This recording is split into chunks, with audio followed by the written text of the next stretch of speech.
आज का दिन जहां बहुत से चेहरों को खुशी देते हुए जा रहा है, वहां बहुत से सवाल भी छोड़े जा रहा है।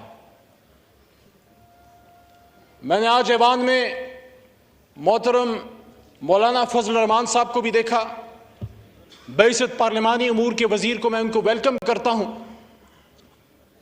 लेकिन एक सवाल तारीख उनके लिए भी छोड़े जा रही है कि जिस शख्स, जिस मर्द बहरान को मेरे मोहतरम मौलाना साहब यहूदी और अमरीकी एजेंट कहते थे, ये कैसा एजेंट था जिसको हटाने के लिए अमेरिका ने ईडी और चोटी की जोर लगा दी। मेरे हाथ में कलम है, मेरे जहन में उजाला, मेरे हाथ में कलम है, मेरे जहन में उजाला। मुझे क्या मिटा सकेगा तू जुल्मतों का पाला।